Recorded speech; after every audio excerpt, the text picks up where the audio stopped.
All right, so really the film confirmed a lot of the things we thought. We challenged those guys at halftime. We got to win the one-on-ones, and we didn't do a great job of that in the second half. I think that's really what the game came down to. Really on both sides of the ball. You look at the defense, and anytime the ball was in the air and there was really a 50-50 opportunity for the most part, Baltimore made the play, and credit to them. They play with a lot of confidence right now. There were some tackling issues that we faced, obviously, in some of those big runs, big passes that they had. And those are some things that are certainly very frustrating. One area we got to step up, at linebacker. Someone's got to step up and be a leader there. It's we kind of been waiting on that and shuffling the lineup around and waiting on someone to step up and be consistent and be a leader in that room, and we're still waiting on that. And so that's a challenge for those guys in that room right now. And then offensively, it's a defense that's really going to test you. They're gonna blitz you on all downs and try to put you in some tough spots. And I thought for the most part our young quarterback did a good job handling a lot of the things that they throw at him. I've seen them give a lot of veteran quarterbacks these last couple of weeks a lot of issues. And I thought he got us out of some plays and was able to extend some plays and give us a chance. And, to finish the day with 2 sacks, I thought with all the pressure that they bring, our guys did a good job for the most part handling a lot of the stuff they did. But those DBs throttle you pretty good. And we got to work and be more consistent and detailed with some of the stuff that our young receivers are doing, and they got to be able to get off a bump and create some separation and give us an opportunity to throw the ball. But those are things that we're going to continue to work on with those guys at that position and, just keep working to get better and start focusing on Oakland. Any update on Drew Sample? Drew's going to get some more work, get looked at a little bit further today. And so hopefully we'll see. No guess as if he'll be able to go this week. We'll just wait and see what the news is today. What was the idea behind getting him in the game as early as you did in the first week? Well, he's been making progress every week, and it really is a shame that he went down because there's a lot of really good things he was doing on tape. This is a physical front, physical ends. He was really the play he got hurt on. He has a great block on the backside of a run and was really making progress. And so that was frustrating to see him go down because it really felt like it was error up with him these last couple of weeks. And, we'd seen enough good things from him, and he was playing well in that game. Ryan Finley has some rookie growing pains, obviously, yesterday, but how would you evaluate his performance? I thought there was a lot of unknowns going into that game against that defense. I think they were second in the league against the rush, and so you were pretty certain that they were going to be hell-bent on stopping that and making us one-dimensional and making a young quarterback go play. And he really handled things. A lot of the checks we asked him to do, he did a nice job. I mean, really the interception for a touchdown, he got us to a 0 check, was just a tick late, a tick behind, and Marcus Peters is going to make you pay for that. But the mechanics of it, he handled well. It's just a matter of the fundamentals of getting the ball to your hand and getting it outside of the sidelines and only Alex make a play. So I thought that he did a lot of positives. The keys with him are learn from your negatives that you had, the pick six, the fumble. You got to be better with the ball in your pocket. There were some instances where he was running around with the loose ball. He's got to do a better job there. But, saw a lot of positives from him and some things that he can continue to grow from. You like what you saw out of Jermaine in the starting spot? Yeah, it's, again, with all these young players, you're going to see some positives and some things they got to improve upon. And so he had a good tackle early in the game, ran a play down on the Baltimore sidelines, made a good play. And, again, it's just the consistency from these young guys that's got to take place over the course of the game. With what you said about linebacker and looking for a leader, are you looking for a voice or are you looking for a performance? Consistency, and then from the consistency you can become a leader, and it's not one or the other. You can't say the things and then not do them. You got to be able to do them, and then guys will respect that and follow you. And so we just need some consistency from those guys at that position.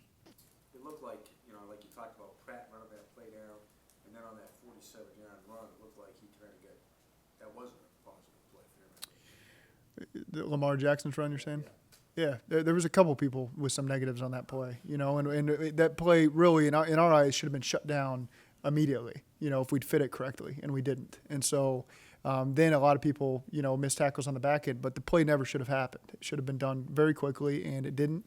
And again, that's just we got to do our job, come out of the half and do our job. And it should have been, probably a 1 to 3 yard gain, and instead it was a touchdown. That fits? Is that basically Mm-hmm. Yep.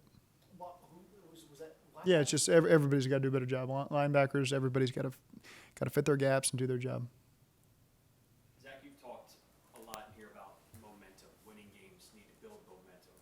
Why is that more important, in your opinion, than getting the highest draft pick possible? Because we prepare for this 2019 season. We don't prepare for the season to lose a bunch of games and go get a good draft pick. I mean, the reason we got all the people in this building is to win as many games as possible. And, the morale, it helps the morale just to have some momentum this last stretch of the season to get some wins. And we go into every game believing that we're going to get it done, that we have a good plan and the players are executing it during practice. And it's just things happen over the course of the game that are frustrating that we just have to do a better job in a lot of different areas, and we're all accountable to it. It's the players and the coaches. We all got to do a better job, but it's hard for us to put in the work and look beyond the week that's coming up. I mean, we follow this 7-day schedule to prepare to go win a game, and there's no other way to attack it in our eyes. How bad does this team and this offense need AJ back? And just do what you want to do on a big scheme, and then have a guy that's, in flashes in career has been unstoppable. Sure. Anytime you're missing a Pro Bowl player, you want him back as quickly as possible because it draws a lot of attention from the defense. He's a great playmaker. He's a great leader. He brings energy to the offense when he's out there. So those are all things from AJ or any player who has the track record of the success that he has. You look forward to getting him back, but that's just where we are right now. So we got to make do without it. Do you know if he's going to run this week? It is day to day with him right now. I don't want to make any predictions. Again, I think it's kind of well documented what happened last week, but we'll take it day to day and see where he's at on Wednesday. Is there still a hope that Jonah can play this year, or is he going to be shut down for the year? I know he's got some more doctor's appointments here in the next coming weeks, and so it'd be I'm really not in a position to answer that right now. But he's on track. All the things we've asked him to do, he's everything you hope for. In the building and work ethic and trying to do extra, all that stuff. He's done a great job. Last 2 games, the offensive line's done a much better job run blocking. What's changed? Well, we saw, no one wanted to hear it, but we saw through the first 7 games that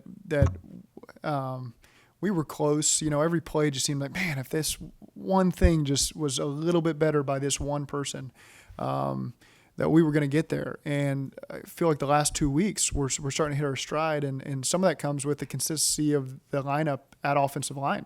It's the same people in the game, and that helps because now they're starting to work all these combinations together, and it's starting to sink in a little bit on, okay, this is how we work together, and this is how all this stuff's supposed to work. And so that's been encouraging. And with the protections, there were a couple of protection errors yesterday. Again, they present a lot of challenging looks to you, and then they pressure like crazy. And if you look at the hits the last 3 weeks against Seattle and New England and us, we're on the lower end of that, to be quite honest with you. And so I thought our guys did a nice job there. For the most part, it wasn't all perfect, but they gave us a chance. Numbers wise, y'all are among the worst in the league in pass blocking and pass rushing. Do you feel like that's accurate? The numbers are accurate, and is that concerning? And is that a long-term fix? I'll be honest. I don't know what that means. Pass rushing and pass blocking. Correct. Yeah. So we track both, and y'all tend to be pass blocking is the worst, and pass rushing Okay. is down there.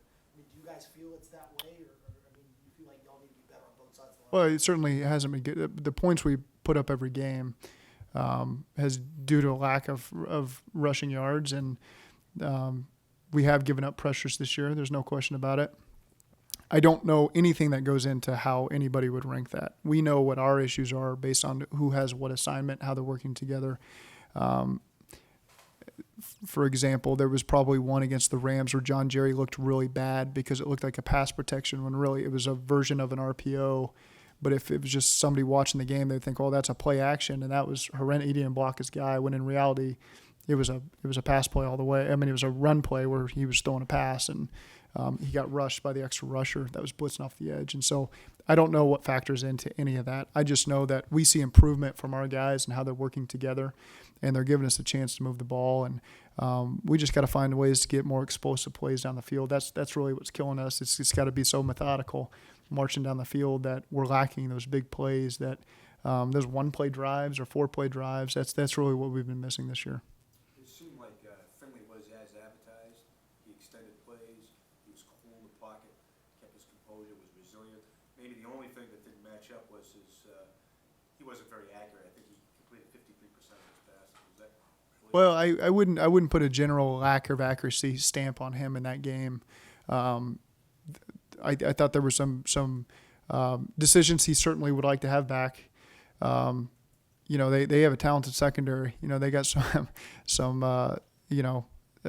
for those guys, they were all out there are to me Pro Bowl level players, and so that's a tough test in your first matchup. So there were times where he extended plays and gave guys a chance, and we didn't make it work. So the completion percentage is going to drop a little bit. But I thought for the most part he gave us a chance and did some really positive things. If y'all lose this game, I think this will be the longest losing stretch in franchise history. That being said, does that make this week's win any more important? Does it feel like it's been as bad as the numbers suggest for y'all this season? It's always going to feel bad when you've lost as much as we have, but we don't worry about any. We just got to approach this game like it's just a new game. It's a new opportunity for us. Like I said, our guys still believe we can win and get this thing turned around, and I don't feel any differently when you're in front of the team talking to them. And so it starts. Obviously, we're going to travel west this week, and all the things that travel brings with it. But we're excited to go play Oakland. And it's another opportunity for our guys to put some of this past behind us and just get a win and get the season jump started and try to finish it the right way. When you hear numbers like what Ben just said, does that kind of, take a shot at your pride or hurt you a little bit? Because I know you came into this job, I'm sure having much bigger hopes than an 0-9 or an 0-10 start if it goes that way. Does it challenge your pride and this team's pride when you do go through a stretch like this? Yes, because when you know that your approach is the right way and you're trying to build a foundation here for championships to come, and the wins haven't been there this part in the season, that is frustrating. You can't have a big ego in this. This is hard. This league is hard. It's very unforgiving sometimes, and we're facing that right now. What we do know is that this is the toughest stretch we're going to go through in our next 20 years here. This is going to be the toughest one. And so we find out a lot about the character of the people in this building and what the approach is going to be, so that we can look back on this and say that it made us stronger, because we faced the hardest it was ever going to be, the most adversity we ever faced. And these people stuck through it and did it the right way. And we'll build on that. And there'll be a time I can't wait to look back on it and say, remember when all that stuff happened? I mean, you guys will laugh with me, I promise. But we'll get there. And this is just kind of one of the things we got to go through right now, unfortunately. But we're going to fight through it, and there's going to be some positive things as this season, comes to an end. Do you believe if you do get it turned around, you talked about the momentum we talked about earlier, that can carry over I do. to next year? I do. I really do. Because all the things that you've preached and worked towards and emphasized, and we see a lot of examples of it happening on the field and off the field. And so, but again, you want to be rewarded for that. You've put all this work starting, and the day I sat up here for my press conference is when that work started. And so for it not to be rewarded is the wrong word, but that hard work to pay off with wins, because that's the easiest way to see it pay off. We know that there's a lot of things going on that we feel like we're improving, but the wins certainly put a stamp on that. And so, that's we want that. We want as many wins as we can to close out this year. Just a couple more, please. It's not a 9-to-5 job, obviously, but you still have a set pattern of how you do things. How tough is it when you've got so many issues to solve, to close the laptop each day and just to shut it down and go home? Yeah, it's one person told me you can't make an elephant out of a mouse. You got to figure out what's big, what's small, what you can correct in the short term, and we're trying to just fix all the things that we know that can propel us towards more wins. And so, there's a lot of, you can look at a big blanket. There's a lot of things we got to fix on the field. What are the things that we can identify that each game we can continue to make progress in this area? And then over the course of the season, and this last stretch of the season, really this last 8-game stretch, we show us, hey, we're making great progress in these areas. The wins are going to come. The championships are going to come because of the foundation that we're building right now. And so that's why it's important that we close out this season the right way, because it just shows that all the things that we're emphasizing that we gotta fix, we're fixing them, and we're making progress, and the wins are coming because of it.